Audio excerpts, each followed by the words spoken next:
I know what we want to do. I have a plan. We have a plan. We've talked about it, and we have to talk to the guys about it. And whether we share that publicly, we'll decide. Yeah, I probably wouldn't share that publicly, I don't think. What is the plan? Well, he can't tell us. It's like, you know what? Football coaching's like Christmas. I'm not going to give you the presents until you unwrap them. I'm not going to tell my kids what I'm getting them for Christmas. I just can't get enthused about the idea of a quarterback by committee situation. Isn't it weird? It started the year, it's Flacco's job, and Lamar will put you off at slot receiver. Right. And now it's Lamar's job, and Joe will Maybe we'll work put you in a series in the red zone. I mean, what does that even mean? I don't know. I don't believe in that. I think you need to have some consistency in that position, and you're in a situation where you can't make the playoffs. And I also think it just plants this seed of doubt in your quarterback's mind that at any moment my job can be taken away. I agree. And then you play differently when you have that. What if pressure on you? Was judged segment to segment, and that if I didn't have a good segment for the next 5 minutes, I could be replaced and somebody else would interview Trent Dilfer. I'd be a mess. Colin, you've never had a bad segment, so you have nothing to worry about. I had back in the 80s. Right. I was kicked a few words, but mostly since then. You're good to go. So John Gruden's takeover of the Raiders was complete yesterday after they announced the firing of GM Reggie McKenzie. Yeah. But in his first press conference after the announcement, Gruden tried to create the impression that he won't be hiring McKenzie's replacement. Instead, he stuck to the desired qualities that he'd like in McKenzie's replacement. You know, a guy that works hard, that loves football, that loves this organization, that'll scratch and claw and fight with the rest of us. I think it all starts there. Obviously, expertise and personnel, great leadership skills, a number of things that go into this job. It's a tough position in this league. I'm not surprised with anything that happens in this league. You know, I've been fired. I've been traded. It's a horrible part of this business, and I'm very sensitive to it.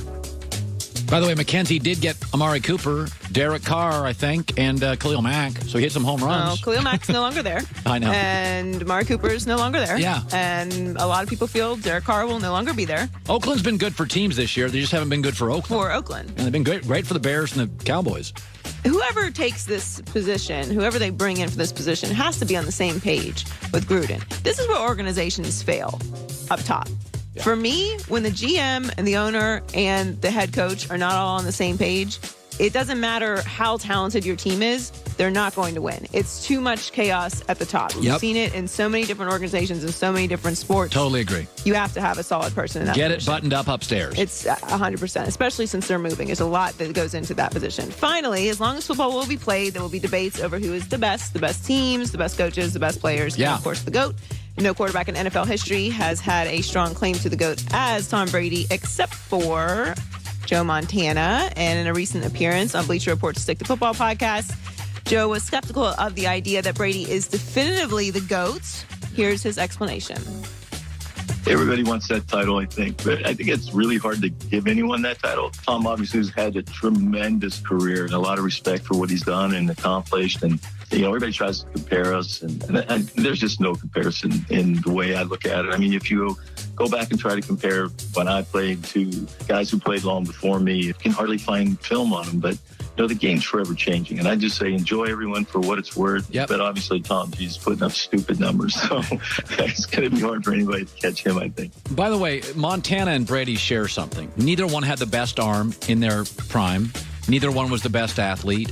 Neither one physically was the most impressive, although they both have all good qualities. But they both had great coaches. Can we just acknowledge that Andrew Luck's better with the right coach? And Baker Mayfield now got rid of 2 egos at coach, and he's playing better. And coaching is so valuable. Find all the great quarterbacks. Here's what they all have in common. Terry had Chuck Noll. Aikman had Jimmy Johnson.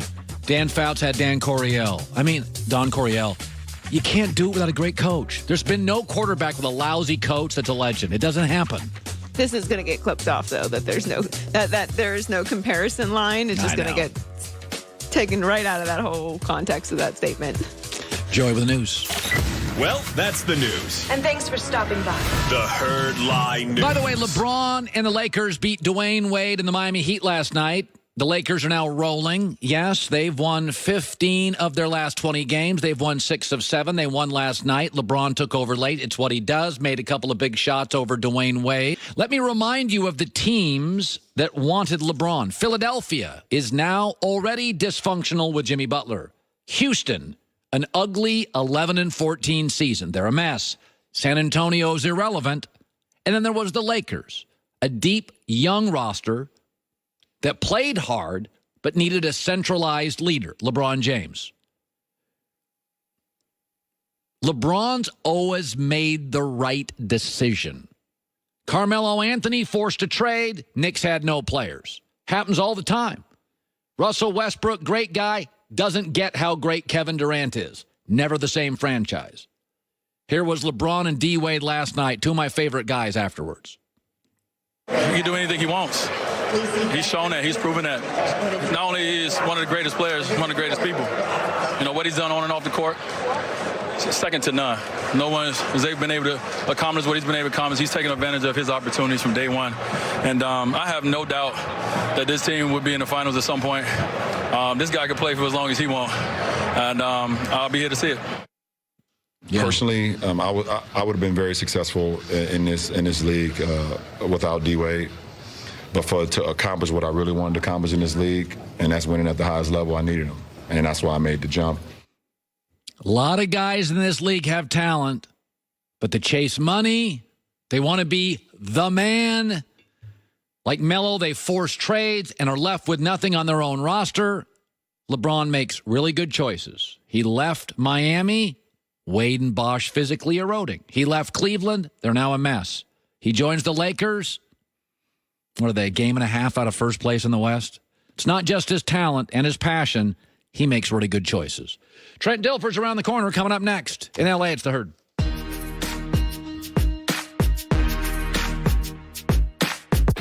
With my hepatitis C, I felt I couldn't be at my best for my family. In only 8 weeks with Maverick, I was cured.